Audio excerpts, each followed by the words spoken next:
Hi guys! Ça faisait longtemps qu'on me demandait une vidéo qui parlait d'animés et c'est vrai que j'avais envie de partager avec vous les derniers animés que j'ai regardés. Alors en l'occurrence, je vais vous parler des 4 derniers animés que j'ai regardés sur Anime Digital Network, donc certains connaissent peut-être sous le nom d'ADN tout simplement. Alors le premier animé dont je vais vous parler c'est My Hero Academia. Alors, pour expliquer, on est dans un monde où la plupart des gens ont des super pouvoirs. Ouais, c'est quand même assez différent de la plupart des mangas. Et il se trouve que le personnage principal, Izuku Midoriya, n'a pas de super pouvoir et veut rentrer dans une académie de super-héros pour pouvoir devenir à son tour un super-héros comme son héros, comme son icône plutôt, on va dire, All Might. C'est vrai que j'avais envie de me remettre un peu dans les shonen et en même temps, j'avais très peur. Vous savez, hein, les shonen, il y en a certains, c'est des centaines et des centaines d'épisodes, donc voilà, faut avoir le courage.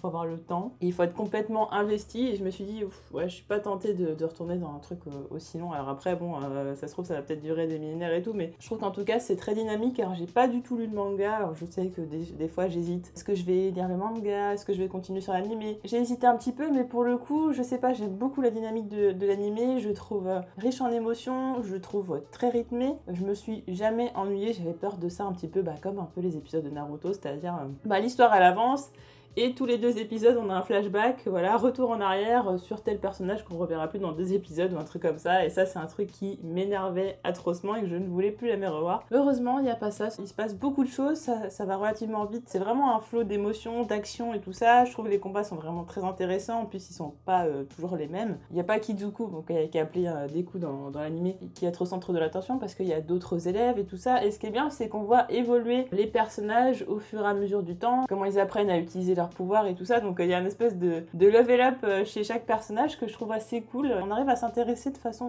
plutôt égale à tous les personnages. Par contre c'est vrai que niveau méchant pour l'instant j'ai pas trouvé vraiment de méchant charismatique qui allait vraiment m'intéresser. Je pense que ça on verra sur la suite des saisons. Peut-être que les lecteurs du manga me diront waouh non il y a un gros méchant et tout, super intéressant par la suite, mais il y a des personnages par exemple où pendant un moment on limite on les déteste et puis finalement on commence à les apprécier. Après on reste quand même sur un schéma au début du moins traditionnel du shonen, c'est-à-dire le personnage qui a été harcelé par les autres, qui a un rival qui s'entend avec personne et qui a un caractère infâme et qui le déteste. Bon, du coup, on veut absolument le voir réussir et tout ça, donc on suit son évolution et puis les injustices qu'il vit, etc. Comment il va s'en sortir, et des fois il s'en sort plus ou moins bien et tout ça, et des fois il y a des échecs et on vit tout ça avec ce personnage. Mais c'est vrai que la plus-value que j'ai trouvée là-dedans, c'est en dehors du fait qu'effectivement c'était le seul personnage qui, au-delà du fait que c'était une des rares personnes qui n'avait pas de super pouvoir dans un monde où tout le monde avait un super pouvoir, et le fait que justement il veuille rentrer dans une académie de super-héros sans avoir de pouvoir, ça c'est vrai que c'est quelque chose qui m'avait beaucoup intrigué.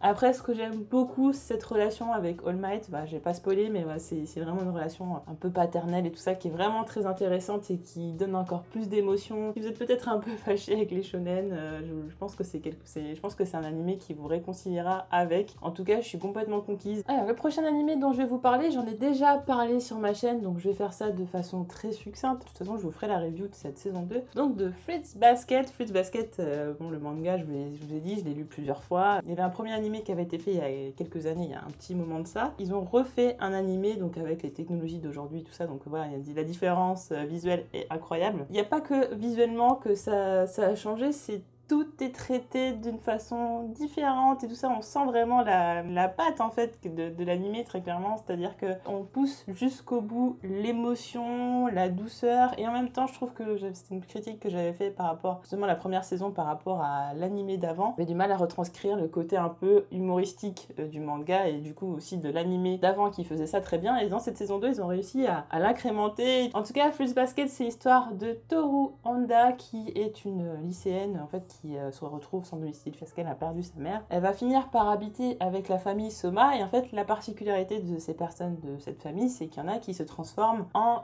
animaux des signes du zodiaque chinois au contact d'une personne du sexe opposé. Donc voilà, ça autant dire que ça augure des choses à la fois drôles et à la fois surprenantes et tout ça. C'est un shoujo, donc forcément histoire d'amour et tout ça, mais l'histoire d'amour avance tellement doucement, est tellement délicate et tout ça, est tellement subtile en fait que c'est pas vraiment le schéma classique du shoujo qu'on va voir. On est vraiment sur un shoujo qui est original. Il y a effectivement la malédiction des membres de cette famille Soma, qui va être quelque chose de très sombre, parce qu'ils sont liés, c'est un peu compliqué, je vais pas spoiler, mais voilà, il y a vraiment quelque chose de très sombre, et à côté, il y a de la douceur, il y a de l'émotion, effectivement, des personnages qui sont très marqués par des choses difficiles qu'ils ont vécues, notamment le personnage principal qui est Toru. Ce sont des personnages qui vont devoir s'entraider, qui vont devoir faire face à leurs difficultés. Il y a quasiment pas un épisode, en fait, on n'a pas la larme à l'œil, c'est tellement prenant, on est vraiment complètement investi là-dedans, et ouais, cette saison 2, vraiment très réussie, mais on en parlera dans une review à ce propos. Ce qui est cool, c'est que là, je vous propose 4 animés qui n'ont absolument rien à voir, que ce soit en termes de thématique ou autre chose. Là, je vais vous parler de Psycho Pass. Alors, Psycho Pass,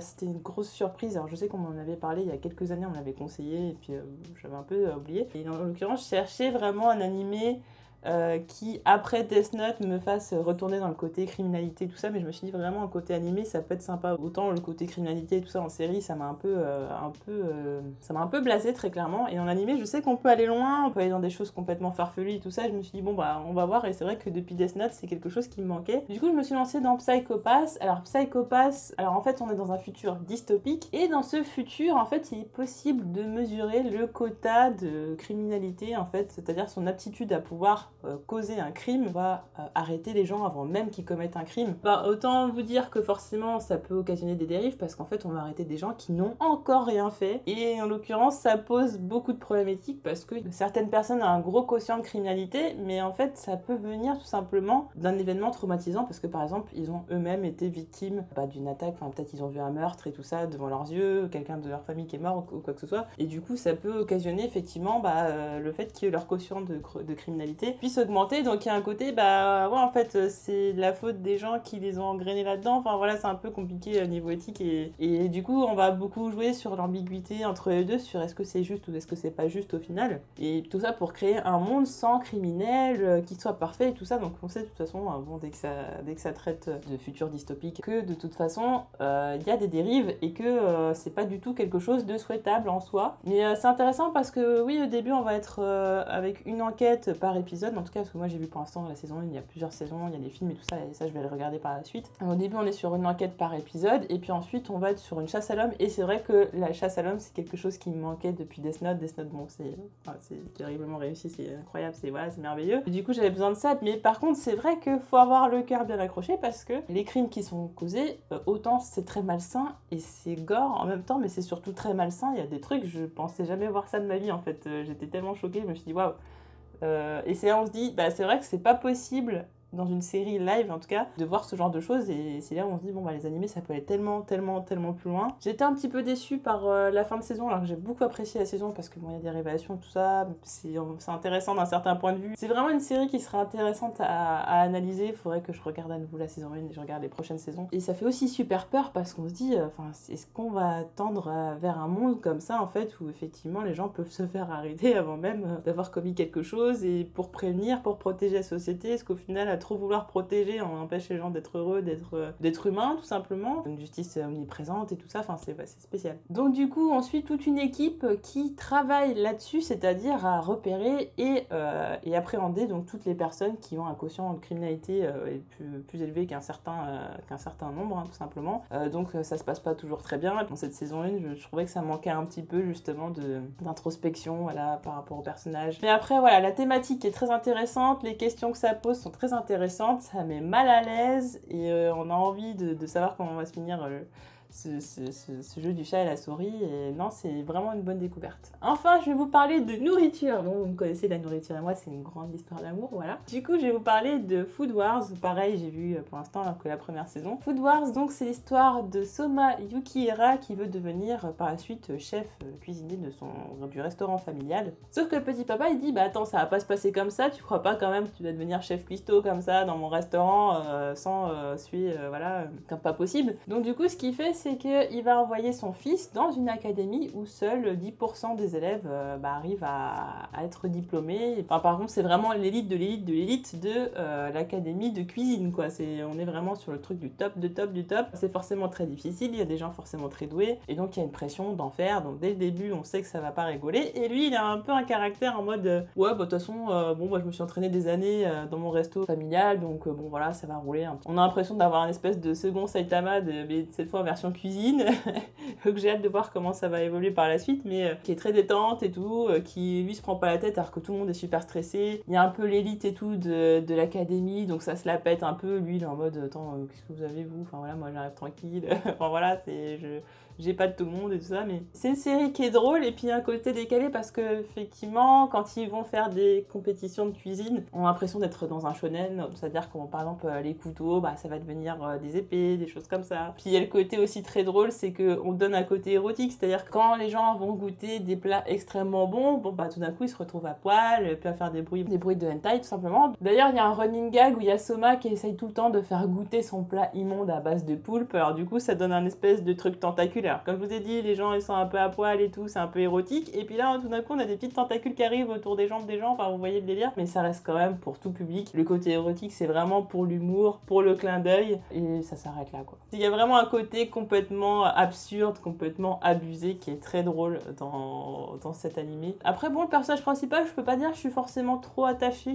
limite je commence plus à m'attacher aux autres personnages, peut-être parce que je trouve, bon il est assez marrant mais je le trouve un petit peu lisse. Du coup c'est un animé qui est rafraîchissant, moi je regarde ça en mangeant parce que bah, c'est génial quoi, enfin j'adore regarder des trucs avec de la bouffe, quand je bouffe tout simplement. Alors j'apprends tout un tas de choses, enfin je veux dire c'est pas des plats tout simples et tout, tout simple. Ce sont pas des plats vraiment banals et tout qu'on fait au quotidien, ou des fois ils revisitent des plats banals mais pour en faire quelque chose de dingue, et même franchement ça donne l'eau à la bouche alors que c'est un animé quoi, mais ça donne vraiment trop faim. Et j'ai vu qu'il y avait des youtubeurs qui reproduisaient les recettes et tout ça, donc c'est intéressant. D'ailleurs je pense peut-être qu'un jour je le ferai, ça pourrait être cool. Bien évidemment ça reprend les codes des shonen, hein, c'est-à-dire qu'on a envie de voir le personnage réussir, hein, envers et contre tout le monde, et surtout c'est intriguant parce qu'il a l'air très très fort, donc je veux voir si ça va continuer comme ça tout le temps, ou enfin voilà, la façon un peu à Saitama, ou est-ce que finalement à un moment donné il va se casser les dents contre quelqu'un. Je pense que ça va être le cas, j'attends limite le moment où il va se casser la figure. Il a déjà des adversaires quand même assez coriaces hein, en soi, donc bon, un animé sympa pour passer le temps. Voilà pour les 4 derniers animés que j'ai regardés récemment. Je pourrais vous faire d'autres vidéos dans le style quand je regardais des prochains animés. En tout cas j'espère que ça vous aura plu et on se retrouve très vite pour d'autres vidéos. Salut!